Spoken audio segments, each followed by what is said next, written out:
Earlier, we spoke with Ovigwe Eguegu, a policy analyst, on what this latest move by the U.S. means for the African continent and especially the targeted countries.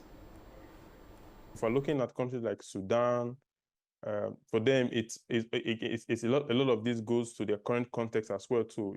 They're faced with a civil war, and a lot of refugees are coming out of that war.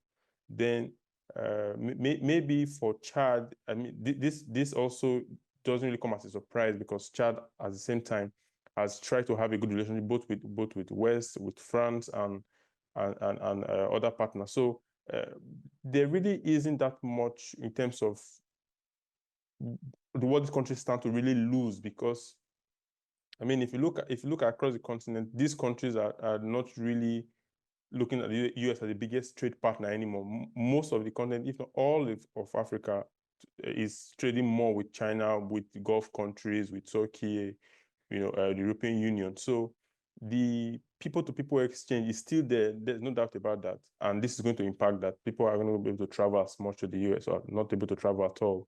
But I think overall, these countries, their economies are still going to function, and this is not going to dislocate the economic development in any way.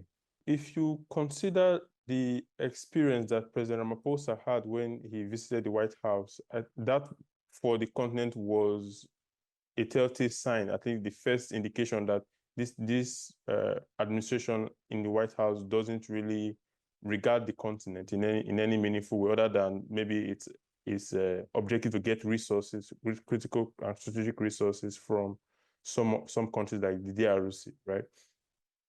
Now, that treatment was frowned upon by several African countries, or at least people in several African countries. They protested the treatment of what is essentially Africa's biggest economy, and in many ways represents one of the success stories from an economic perspective. So if he's treating South Africa like that, then you can imagine what other countries would think about their own engagement.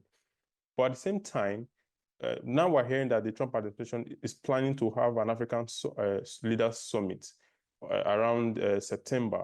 So maybe that will provide an avenue for countries to actually have an engagement with the US to see what exactly can be done to improve their relationship with the United States. But I doubt they're going to have the chance to do that.